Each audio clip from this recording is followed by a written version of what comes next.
Episode 124 of Australia's #1 marketing show. This time, I have a fireside chat with Sammy Keck of the Commonfolk Coffee Company, a 25-year-old business owner who's both passionate and courageous, and makes a pretty good coffee. Welcome to the Small Business Big Marketing Show, where successful small business owners share their secrets to take your marketing to the next level. Now here's your host, Tim Reid. G'day everyone, and welcome back to another episode 124 of the Small Business Big Marketing Show. I am your host, Timbo Reid. You right there are a very motivated small business owner just like myself, and we are brought to you by the very good folks at Net Registry. Now, yes, I am I'm sounding a bit nasally. I went and rocked it out last night with my family at a fantastic rock concert. I put them all in the time machine and was transported back to about, 1985, 1988 time period. And overseas listeners, you're not going to know kind of what I'm talking about here, but just went back to my growing years, saw James Rain, the Hoodoo Gurus, Tim Finn from Crowded House, Split Ends fame, and a couple of others, bit of country music in there with Troy Cassadaly, which, not a big fan of the old country music. Feel as though it's always about, the farmer's wife leaving home and the cows dying, but story for another time. But kind of just took the kids, and it was such a special moment to be standing front of stage. I know I was such a groupie and rocking it out with my kids, and very special times. But as a result, the old voice is suffering.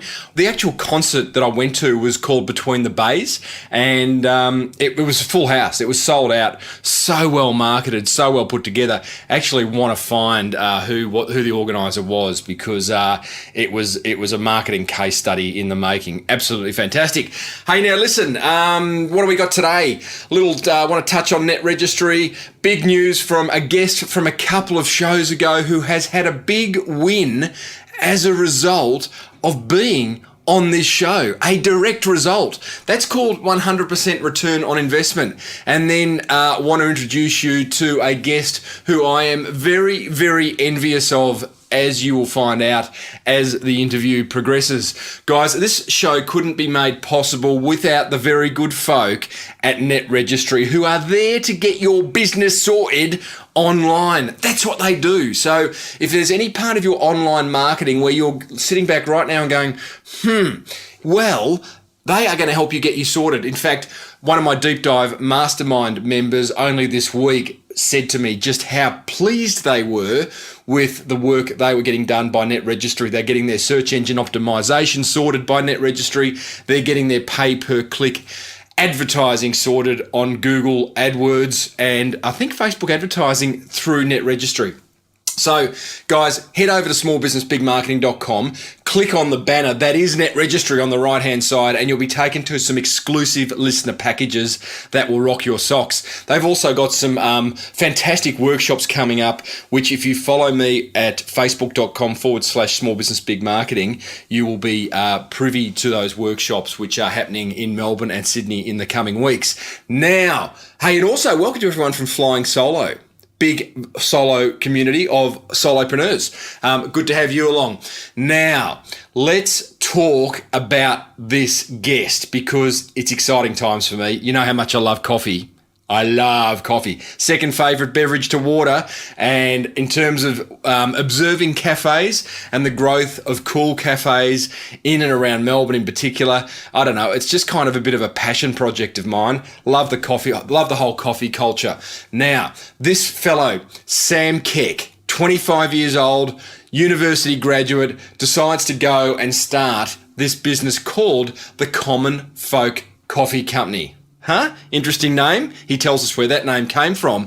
But it's set in an industrial estate in the beachside suburb of Mornington. It sits alongside, panel repairs, welders, dirty work type businesses. And here is Sammy opened up this very, very cool coffee place that is truly a destination. It's around the corner from where I live. I'm hanging out there already.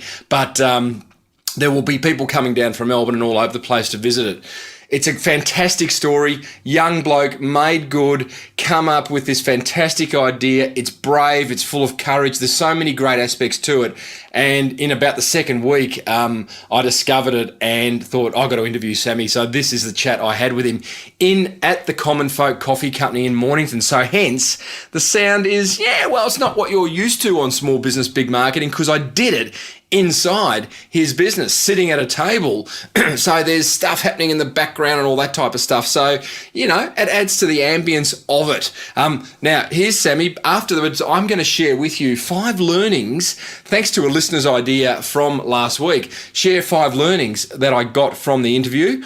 And don't forget, I will be sharing the great news from a previous guest of a few shows ago who's had a big win as a result of being on the Small Business Big Marketing Show. Enough from me. Here is Sammy Keck from the Commonfolk Coffee Company in Mornington.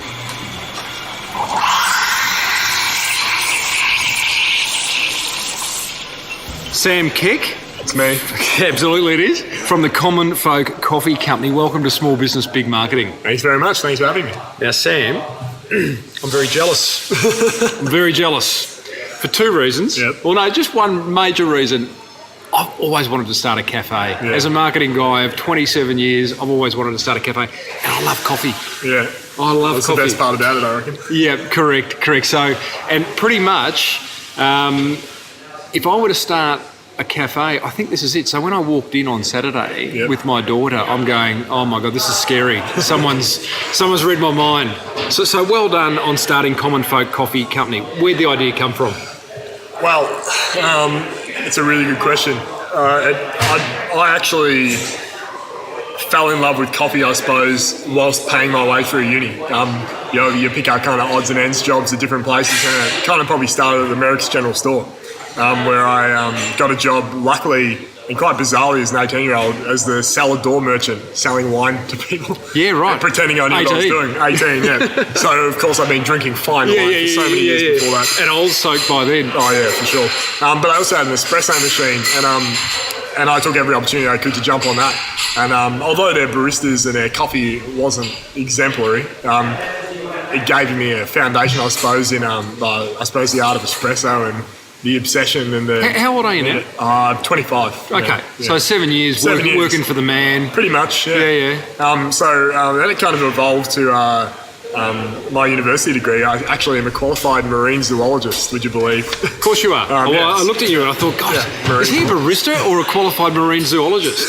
For sure. And I studied that up at Melbourne Uni. And while I was there, one of Melbourne's premier specialty coffee roasters actually opened up within reach of my university's internet wireless. So it was called 7 Seeds Coffee in Carlton. Yeah, famous. So I used to sit there all day doing my assignments using the free internet from my uni. And I suppose getting bitten by the specialty coffee bug. And it was, I suppose, that warehouse vibe and that kind of Brunswick Street, off the beaten track concept that really inspired me to do this Commonfolk Coffee. And yet, obviously, I still love the Mornington Peninsula, so I thought I'd bring it down here and maybe do it outside of suburbia, outside. Which is kind of brave, because podcasting, theatre of the mind, guys. But we're sitting in an industrial estate, in an old factory. What was the place? Used to be a limestone manufacturing factory. Okay. So it was full of limestone dust when we took it over. So you have brought very much an inner city concept into, how would you describe Mornington? I mean, it's kind of mums and dads. Yeah, coastal family village. I don't know. That's brave. Sea change. Well done. Yeah. So tell me about that point. There's no shortage of people who have thought, I'm going to open up a cafe. Yeah. That's what I'm going to do. So there's no shortage of people doing that. But you've done it in a really brave way, industrial estate, factory, all that type of stuff, 25 years old. Yeah. Where was that point where you've gone, you know what? It would have been the last year of my degree when I decided that I couldn't palate studying my doctorate and trying to get into the, I suppose, what would be probably a fisheries government position or be unemployed. And I thought, you know what, being in hospitality, it takes a lot of energy, but I can see myself down the track going, I should open a cafe now. Mm-hmm. But when I'm 40, 45, it's probably too much energy and too much risk. Yeah, exactly. Which is maybe why you haven't started it. But so I thought, look, I'll do it while I'm young. And really, I started actually saving from that point with the idea that I could... Was there a no turning back point? Besides, when you've committed some dough, but was there a point where you go, no, I've got to do this? Because that's a big degree you've done. Yeah. You're going to a big uni, you spent some dough there. Yeah. It was the no turning back point was probably when I found my business partners and we committed to doing the business together. How'd you find them? Actually, it was quite bizarre. They were friends of mine, one of whom was a foodie, an older gentleman he's run businesses before, but never a hospitality one. But he really... he basically approached me and said, Sam, have you ever thought of doing your own cafe? And I said, well, as a matter of fact, I'm actually planning to do my own. So we sat down and got talking and pretty quickly realised after getting much more in depth with our business plan that we were going to need more money than I or he had imagined to try and do. How long ago was this? This would have been 4 years ago. Yeah, wow. Okay. Yeah. It's been so in the plan. Been in the plan, yeah. And I also, so we found a couple of other guys who are silent partners. One who was interested in coffee roasting, but wasn't a roaster himself, and another one who was literally just I suppose money behind it. And we are these friends or they are friends? Yeah. Yeah. One of them was a friend. Yeah. The other two I didn't know. Obviously, they're all friends now, business colleagues. But the one gentleman who came to me was a friend, and he had a few people in mind that he thought could do it with us. So you've done this business plan, and it's proved to be a whole lot more dough than either of you ever thought would be required. We thought we could, or we could have done it for less. We did do it. You can't see the space, but we actually have saved a lot of money the way we have done it, because a lot of it we built ourselves. But we couldn't have done something with this scale without a bit more dough, especially not the coffee roasting, which is what we're doing. So it was more just a reality check. I would have been saving for another 5 years before I could have done something myself. Anywhere near this. So tell me about your business plan, because I don't mean necessarily the details of it, but what did you cover off in a business plan to go? You know what, this is going to happen. Well, to begin with, I was a bit naive, and I just guesstimated the cost of different kitchen equipment and cups and saucers, etc. And then I don't know, $1,000 operating cash, and thought, that'll be fine. Yeah, no worries. We'll Here we go. But of course, before I could genuinely, seriously commit to something, I'm like, no, I've got to sit down and do this. So I basically went around getting quotes from a lot of people, finding out how much it cost by, I suppose, talking to other people who've done it before, who are willing to share. And I basically nutted out every single possible outlay of cash and then gave it a conservative figure. So I always put on an extra $1,000 than it should realistically cost, and always thought of the worst case scenario or the most equipment we could need. And of course the end figure was kind of scary, but it basically meant that we knew the worst case scenario and we could work down under that. At the end of the process, hopefully we'd look at it and be like, yes, we did that really well under budget. Of course, things never work out, and it's the unforeseen costs that end up getting here. Mike, what were some of the unforeseen costs? Council permits and that kind of thing. Basically, delay. I'd always encourage anyone doing a small business, especially one that involves a fit out, is to negotiate with your landlord for a rent-free period. And if they don't want to give you one, then either they're delusional or you're in the wrong area, because the rent's probably too high and it's too in demand. You have to have a pretty good business to deal with it. But and that gives you the time to get everything into place. Time to fit it out.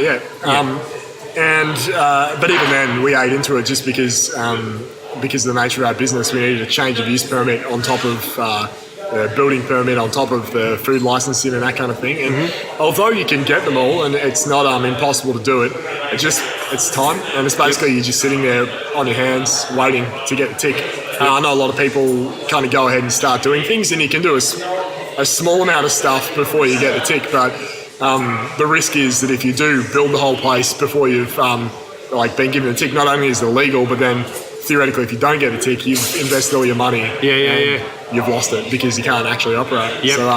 So I suppose we're conservative in that sense, and we waited until we knew for sure we were actually going to be able to open up before we started building. So to give you a bit of perspective, it took us, I think, 4 months to get permits, and we built the place in 2.5 months. Wow. So, did you really? Yeah, so I'd always I recommend just looking into your local council's rules and regulations and plan. And this is... I'll put some photos in the show notes for anyone listening to this so you can get a sense of what we're talking about, but very industrial, some really lovely features in terms of woods, and you've got your coffee roasting area and cars tooting as they drive by. Happy days.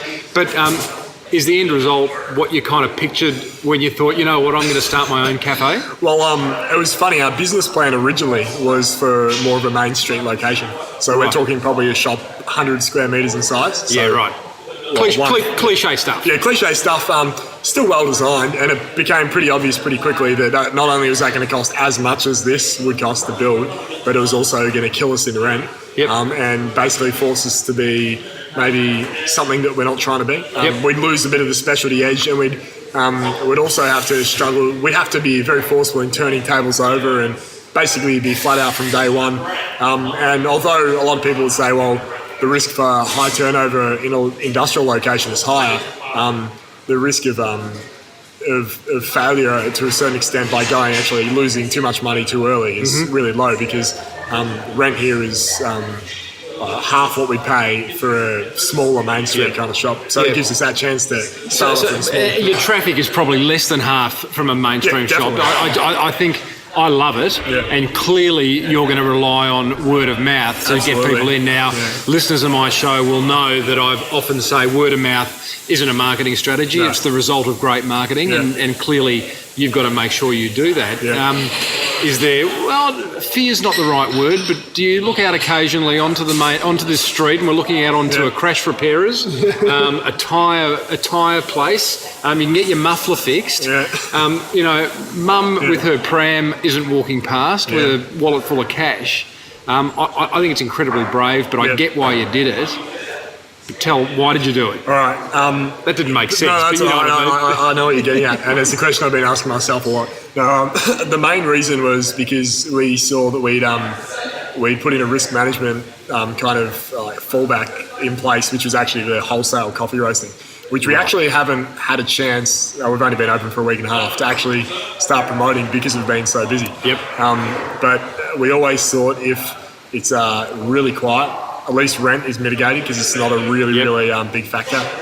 Staffing can be mitigated because if we're really quiet, I won't need to employ a lot of people. Yep. And we can focus really hard and really quickly on getting some accounts to actually purchase our coffee. Yeah, clever. Which is unique on the peninsula because we're the only specialty coffee roasters here. Really? Which is why, to a certain extent, although it's a bit riskier than, say, in a city where this kind of thing works all the time, we've got no competition for this niche we've created. We're the only ones here. So. Brilliant. So things go quiet, turn on the roaster. Exactly. Happy days. There's a guy in, there's a fantastic coffee cafe in Port Douglas. Yeah. Much smaller than this, but he's got his roasting out the front. It's very similar, but just a whole lot smaller. And Port Douglas is like literally, I think it's, like October to April. Yeah, it's just shut down, because of the stinger season, and it's just hot. So, but he relies on internet sales, actually, not even wholesaling, just internet sales of his coffee. So are you going to do that? You're going to have an online definitely. presence? We're actually working on our internet shop as we speak. So, right. I don't know if I should encourage people to visit it quite yet because it's not up to scratch. But all in good time. Yeah, definitely. It's something we really like to do. But primarily, the business model relies on people coming in and drinking coffee much more than it does wholesaling the bean. Yep. The first phase of the business model, I suppose, we actually have a couple. We're quite ambitious already, and we've got a few different, projects in line. But the first one, was to make the cafe sustainable, so that it could sustain the coffee roasting while we, pursued accounts and started trying to do this. It's interesting because having a lot of, I feel it's not necessarily pain, but having a lot of projects, can be exciting, but they can be bright, shiny objects and take your eye off what you've got going at the moment. Yeah. What do you got? What do you got planned? Well, the plan is here we go.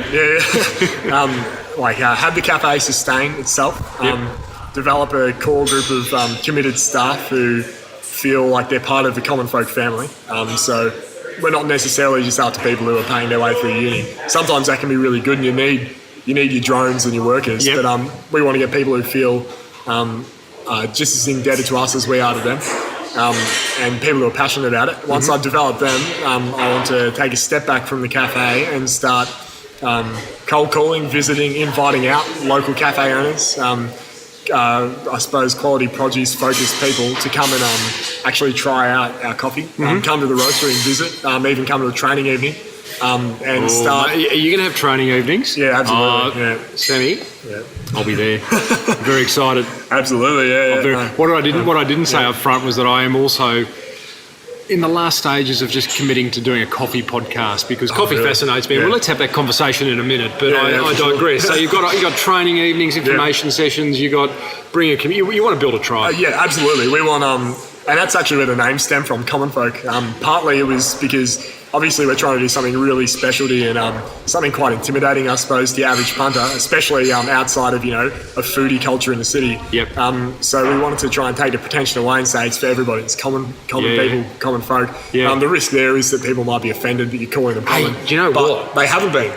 Well, they love it. And they won't be. Yeah. And I'll give you the extreme example of this. One of the previous guests on the Small Business Big Marketing Show was Andre Eichmeyer, who started a business called Vino Mofo. Have you heard of Vino Mofo? I actually have, I think, Okay, so let me tell you that he was sick of all the bullshit talk around wine. Yeah. You know how they talk in all these floral overtones and hints of blackberry.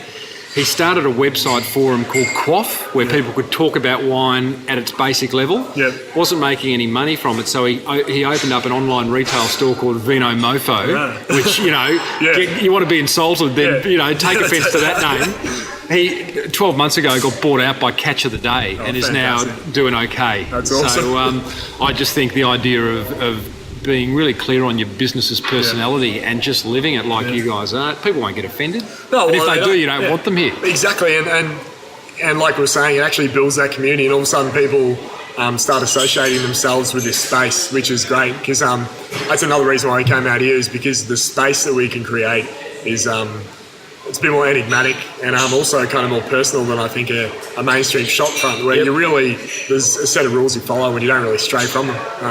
Because they're there to, I suppose, to make sure you don't lose money. Whereas here, our table spacing and the design and what we've put in here is so very different, I think, from what you normally see in a cafe. So. Talking of building a tribe, that involves making people feel welcome and belonging to something. What's your view on customer service? Customer service is, I suppose, it's our mantra and it's our passion. A lot of people can be misled to thinking that it's just about coffee, and to a certain extent the brewing coffee is part of our customer service, but what we really want to do is bring these common folk in, this tribe, and make them feel like they were one of us. So we've got blends of coffee or coffees roasted that we almost personalise to people. Like we call them what they are, and we describe them so that because we want to support farmers of coffee and that kind of thing. But we I suppose we try and tailor it to a person's taste. So if say an older lady comes in, and I find they often can be the most intimidated by, I suppose, a foodie kind of atmosphere and weird names of coffee and tea. Rather than saying, would you like to try our single origin Bolivian, naturally washed, lightly roasted. What are you talking about? Yeah, exactly. I'd say, how do you like to drink your coffee? And they'll be like, I like it with milk. And I'm like, you've got to try Belinda, which is the name of one of our coffees. She's beautiful with milk. And she's got like a Terry's chocolate orange flavour. And then all of a sudden, this lady's like, I love Terry's chocolate orange. And you give her the coffee. Classic. Let's be honest, it tastes... it's got those hints of flavour, but the average granny is probably not going to recognise that. But she's thinking, this is my coffee. I love it. Yeah. Terry's chocolate orange. Gosh, how would I even go about describing that to an overseas listener? I'm not going to. It's classic. Well, Dawn French. Yeah. Well, I mean, and that tribal thing's so big, it's such a great marketing strategy, because people, I think underneath all that, people just want to belong to something. And will there be a small business, big marketing roast? That's the big question. Hopefully there will be. You have to try a few. What a romantic name for coffee. Exactly. Wow. So, now I want to have a bit of a coffee discussion, but that's kind of, it's not really related to marketing. So I'll alert listeners when that time comes. And they can just go, you know what, this interview's finished. No, for sure.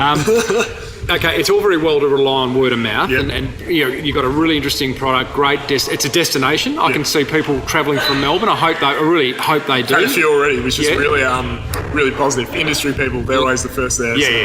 Industry folk. But But what are you going to do anything else? I mean, I don't expect you to be running ads in the local paper, but what else are you going to do to stimulate awareness? Well, something we're really passionate about, and I think it stems from the fact that we don't want to be seen as a run-of-the-mill business, is we really want to get involved in the community, also in projects and concepts that can get us editorials that we don't have to pay for.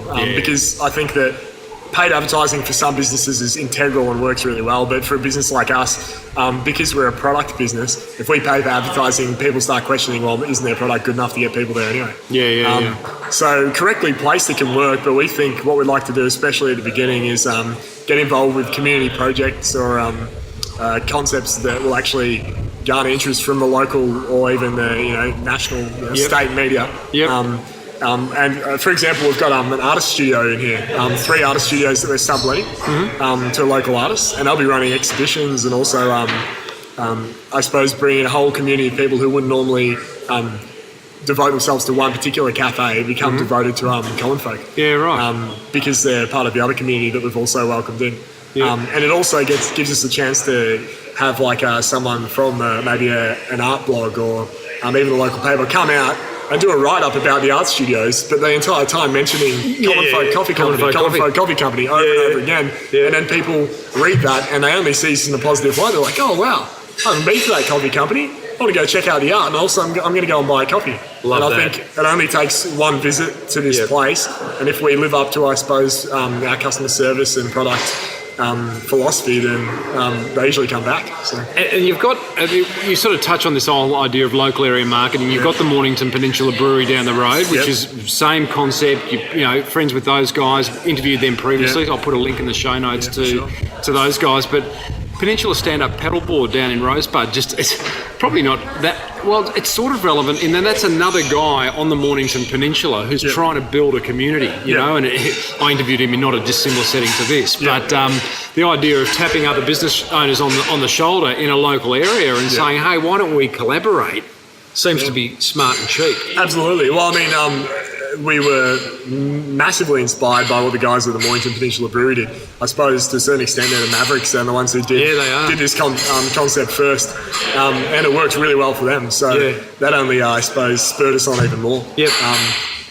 Whether we would have done it if they hadn't opened up, I'm not sure. It definitely filled us with confidence. I bet it did. So and actually talking with them, we had a few discussions with Matt from the brewery about even either going in with them on something, doing a small kind of coffee roastery attached to them or doing something nearby.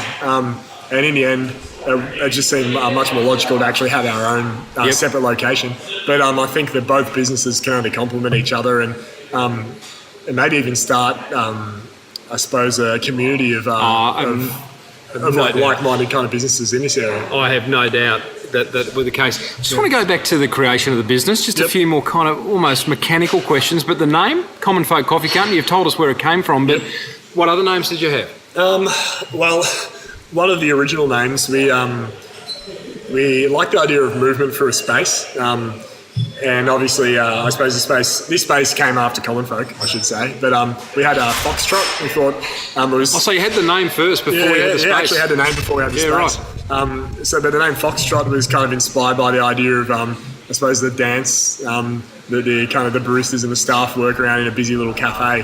We thought maybe in a space this big, though, it's not going to be appropriate. And also, I suppose, maybe it was a little bit too... it wasn't going to date quite as well.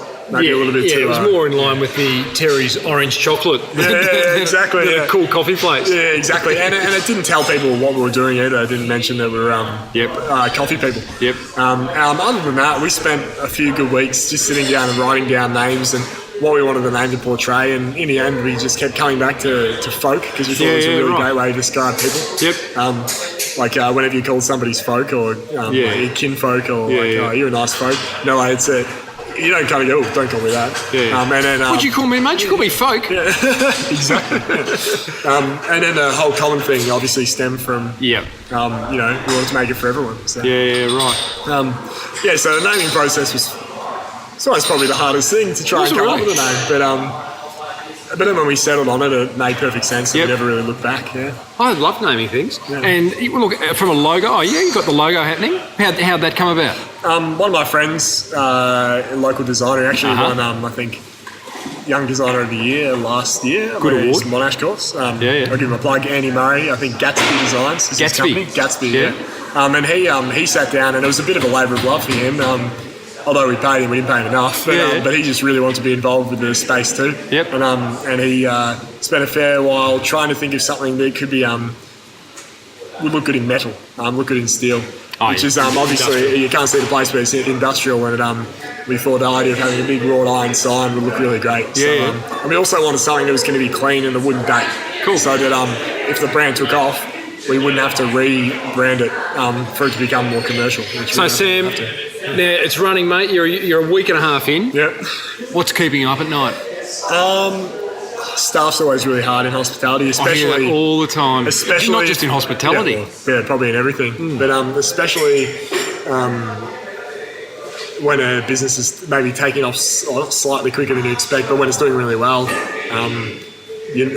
staffing issues you notice much more, because when it's quiet, it can be just yourself, maybe one other person, but when it's really busy, you have to really trust a lot of untrained, or I suppose people who haven't been in the project as long as you. Yep. And I think a lot of small business owners, one trait they probably share is that they're mavericks and they're perfectionists, and they probably like doing stuff themselves. Yep. Well, it's probably why they went into small business. So you really have to take a deep breath and just let things happen, and see how it comes out the other end.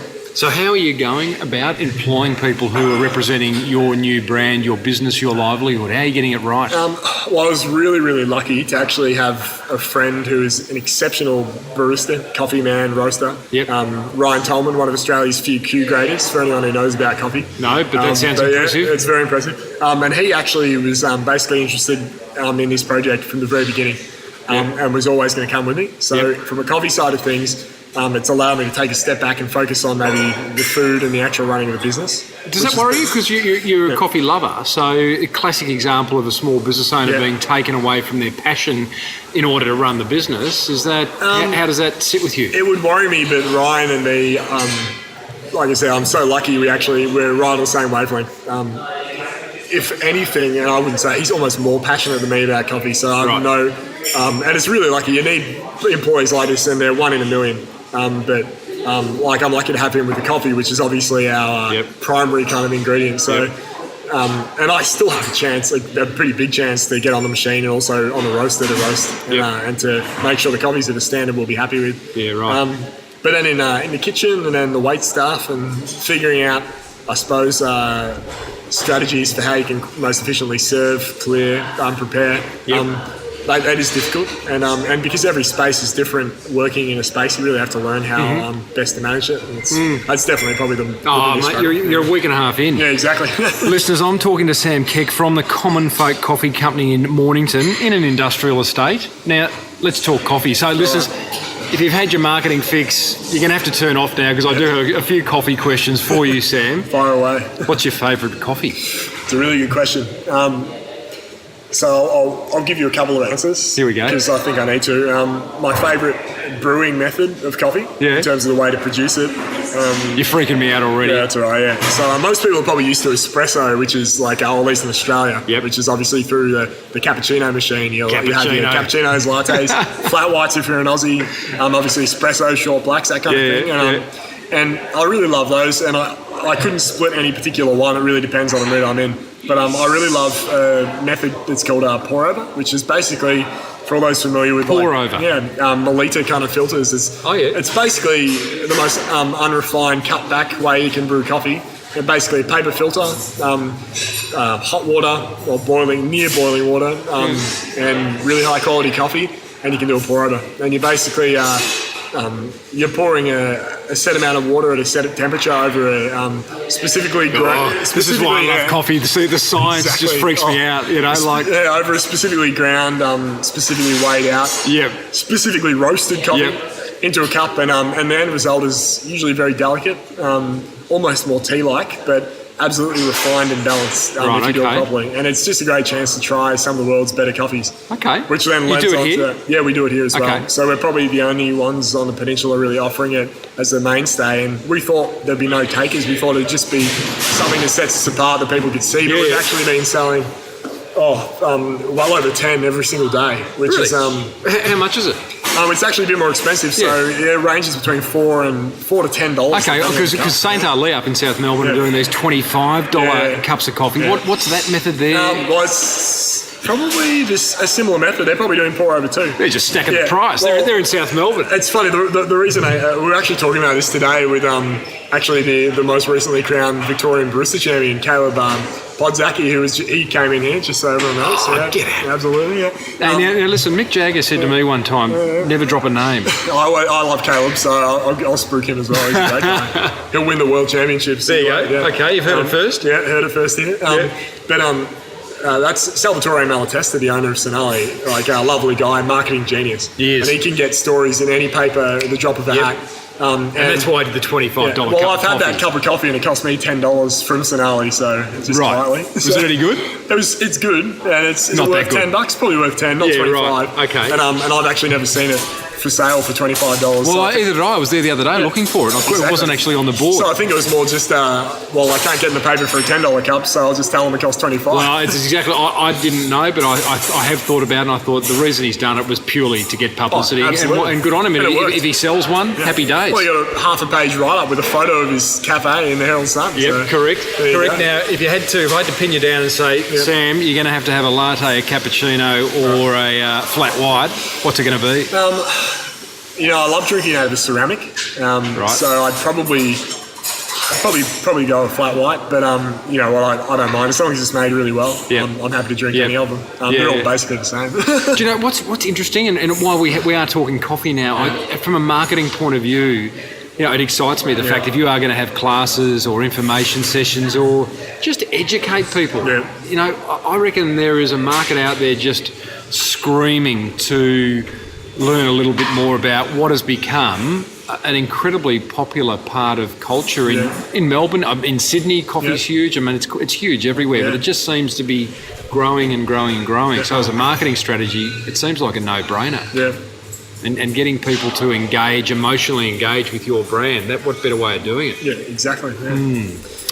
Oh, that's brilliant, mate. I'm pretty excited by this, and I keep talking forever, but I think that we've covered a lot, and I'd love to come back in a year's time and just check in to see how many others you've started in how many other industrial estates. I hope that's the case. Is there an exit plan? Look, like I said before earlier in the interview, we're quite ambitious, and our aim we'd love to get a couple of hole-in-the-wall destinations in towns that don't currently have a specialty coffee or high-quality coffee store, where we can basically do a similar thing to what we've done here, but obviously much smaller scale, and just pump out a lot of coffee and expand the brand that way. And whilst having Commonfolk Coffee Company, 16 Progress Street, Mornington as the hub, as the citadel of, I suppose, our empire, where you can come and you can get the training and the education and watch the roasting, but everything will kind of branch out from there. In terms of the exit plan, look, like I said, one reason I wanted to do this while I was young is because I wanted to be full of energy and still passionate about it. So I think, look, when I start getting a bit weary, maybe when I start 40, 45, yeah, exactly, yeah. Maybe then I'll look to move on, maybe to sell it or to let the business run itself if it's going well. And but for the meantime, I'm where I'm supposed to be. So. Well, Sammy, 25 years of age and owning a very cool business like this. Well done, mate. No, cheers, Give mate. us a 5. Thank you, buddy. No worries, mate. I appreciate it.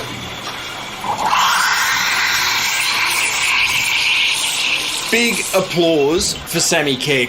I love it. I want to do what he's doing.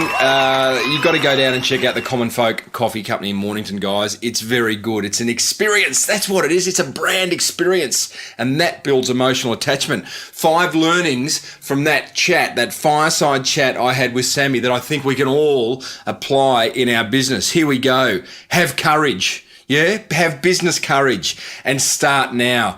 I think some of us, including myself, can sit back, maybe wait until the planets align, maybe wait until everything's perfect, maybe listening too much to other people and not having the business courage, the intuition to go, you know what, this feels right. Sammy's gone ahead and done it. You know, I'm looking at the Commonfolk Coffee website, and it's commonfolkcoffee.com.au. I think Sammy's about a month or 5 weeks into the business being open. The website's still just a holding page with some social media links. That's fine. He's doing a great business, you know. The website will come. Many small businesses I hear, I see, I talk to often are waiting for the website to be perfect before they do anything. Get going. Have business courage. Lesson number 2 from that interview. Challenge your industry. I've spoken about this before.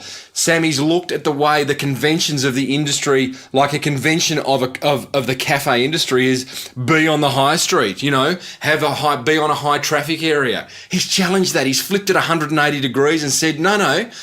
What I'll do is I'll create a really interesting product. I'll hide it and people will find me through word of mouth, through great marketing, through social media. Okay. Have the ability to have the courage again to challenge your industry, the conventions of your industry. Learning number 3, build it and they will come. Yeah, playing back off that number 2 point, just build it. I mean, not blindly build it, but sometimes I just think we've got to listen to what our gut is saying and follow our intuition. Build it and they will come. Number 4, acknowledge the power of the tribe. Okay, all our businesses, every single one of us, we have the ability to build a tribe. Our audience, our customers, our suppliers, our prospects, we have the ability to emotionally engage them to build an experience that they love and want to be a part of. You see, Sammy's got the coffee thing happening. He's roasting coffee, he's serving food. He's going to start having coffee making lessons. He's going to have classes. He's going to do all that. He's got the jewelry stuff off to the side. Go and check the show notes and you'll see some pictures of the Commonfolk Coffee Company and you'll see what I mean. But he's going to build a tribe and he's going to build something that people choose to be a part of. They want to be a part of. There will be people asking Sammy over the course, if they're not already, over the course of the coming weeks and months and years, oh, Sammy, I've got to be a part of this Commonfolk Coffee thing. I love it. What can we do? How do we get involved? Number 5, be passionate. Hey? Obvious, cliche, but be passionate. Be passionate about what you do. One of the things that I'm most passionate about in my business is this show. And I hope it comes out. I hope it comes through down that microphone and into your ears, because I love the Small Business Big Marketing show. I love the Small Business Big Marketing brand. Sammy loves Commonfolk Coffee Company, and it just comes out. You know, you can feel it, you can see it. It's natural. It doesn't have to be manufactured. If you're not passionate about what you're doing, get out. I don't know whether you can find the passion. You know, if it's not there, then I don't know, challenge me on that, write something in the show notes. But I just wonder whether passion can be learnt, or whether passion, you know, you're either in something that you're doing something that you're absolutely into, or you're doing something because, I don't know, it's a family business and you're the 3rd generation, or because it's something that came across your desk and it offered a great return on investment, all the numbers kind of lined up, or I don't know, it was just an opportunity. Whereas, I don't know, when I see passion, I've spoken to so many passionate people on this show. You know, I've interviewed 124 passionate, successful small business owners, and they're all passionate. So, lesson number 5 from that. Righto. In episode, enough. Thank you, Sammy. Guys, see you down at Commonfolk Coffee Company. You know, if you drop in, I'll probably be there. I'm the bloke at the end of the bar slurping on my latte. Actually, I have a piccolo. That's what I have. It's my coffee of choice. Okay.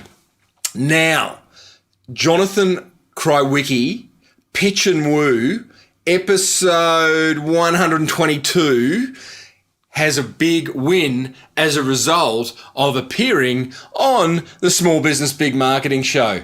Let's have a listen to what that win was. Tim Reid, JK, you're a hard man to catch. Anyway, I just wanted to thank you. I just had a call from a new client. He found about He found out about Pitch and Roof from Small Business Big Marketing. He's actually one of your customers. He was thinking about proposing. It's just like there was a sign from up above when my episode came on. So great work. Thank you very much. I'll be having a call with him on Sunday to start working through some detail. Have a great weekend and look forward to speaking soon. How good was that? Hey? Direct results. There's been a few wins happen as a result of appearing on the show. There's been a few wins happen for my guest. Jonathan gets a client. I love that. Wonder whether we could find... We're not going to say who it is, but clearly a listener to this show is getting married. That is reason for celebration in itself. Hopefully Jonathan can slowly drip feed us little tidbits of information as they come to hand as to what the pitch is going to be. By the way, you're wondering if what Jonathan's business is, and it's an exclusive marriage proposal business. Huh? That's what it is. Have a listen to episode 122. Great story. Now, enough from me. Guys, Net Registry, get you sorted online. Go over to netregistry.com.au. Give them a ring. There's a number on their website. Tell them Timbo sent you. And if you want a bit more of the small business big marketing love, then head over to smallbusinessbigmarketing.com and you will be inundated with a lot of historical, an archive of podcast episodes in which I interview successful marketers and business owners. There's a great blog there. There's a products page that I'm populating over the course of time with wonderful information and training that will help you do great marketing. Until next time, may your marketing be the best marketing. See you on episode 125 next week. Love your work, guys. You've been listening to the Small Business Big Marketing Show with Tim Reid. Want more marketing goodness? Then visit smallbusinessbigmarketing.com.